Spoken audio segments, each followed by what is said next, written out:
10 international students studying at Utah Tech University in St. George received notice last week that their visas to study abroad had been revoked and their lawful status in the U.S. was terminated. It was unprecedented because it had never happened before, and where the government goes in and make those changes. And then as soon as we found out, we started reaching out to the students. A couple of students also received emails from the U.S. embassies from their respective countries informing them that their visas have been revoked, and then they could not submit an appeal. The students were given 15 days to leave the country or face deportation. I came here to do an exercise science major, and now, 4 years later, I've been told to leave the country in 15 days, and that's what I'm doing. One of the biggest concerns that we have is making sure that none of the students get arrested and then deported, because if they are arrested and then deported, then they're gonna have a bar on them, which means for the next 3 or 7 or 10 years, depending upon the time that they are out of status, they might end up not being able to enter the country for a large number of years or maybe ever. Though it's still unclear, the revocation most likely came from past criminal record checks and misdemeanor charges issued. Aaron Romero believes his revocation came from a previous charge for underage drinking. I got a ticket one day. I received the punishment, I paid whatever they told me. I did whatever they told me. And I stayed here, try to take care of the problem. It was solved. My case was totally expunged, but apparently it wasn't. So, yeah, that was the thing, the big thing. And yeah, it was my fault. What can I say? Sometimes we make small mistakes that have great impact on the future. The same holds true for David Molina, who was also caught for underage drinking. A mistake. It was on my first year. They caught me in a party, basically, on my first month. But I went to court. I got to do a course that the court told me. I paid the fine. I did everything that they told me, and I thought the case was dismissed. In celebration of 4 of the international students who were to graduate in 3 weeks, Utah Tech University put on a special commencement ceremony.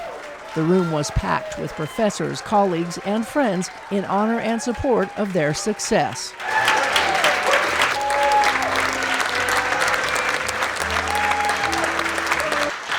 Thank you so much for being here. You may please take your seats.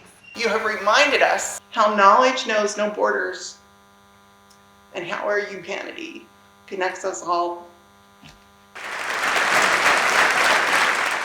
And you've persevered over challenges that far exceed the challenges that most students have to overcome to go to college. Leaving your country, leaving your family, entering a new culture, learning everything new, language, all of that. Extraordinary, really extraordinary. I think every one of you should deserve a round of applause for the grit that you've shown and demonstrated.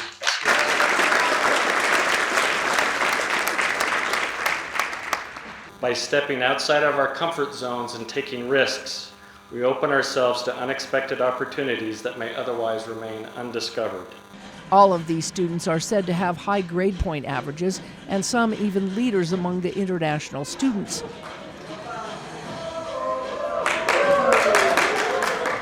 Imanol said he had a job lined up after graduation, but now will have to change his plans. I had a job lined up in South Beach as a personal trainer, and I was hoping to go there after graduating and just start with that job. But now I have other plans. Romero also had plans to work in the United States before he received the notice. Crazy, because like a week before they called me, I had 2 job offers, one in Washington, D.C. and another one in Indianapolis. And they were just making me the contract to move there after my graduation.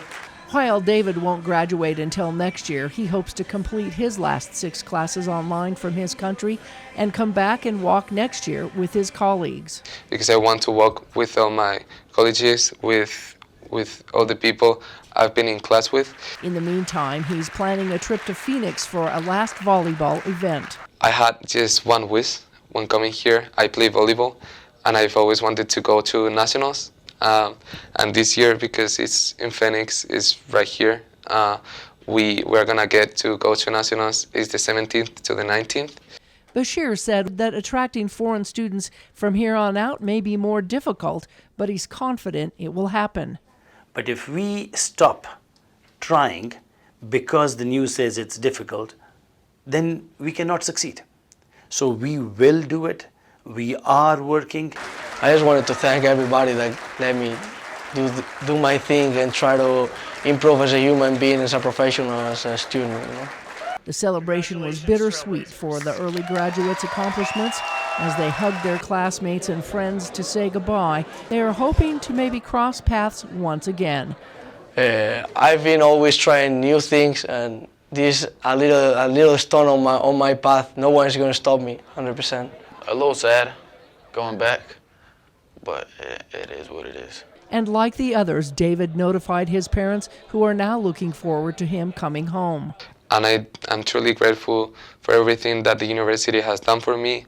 I truly believe that I lived the experience that I wanted. From Utah Tech University, Melissa Anderson, Community Education News.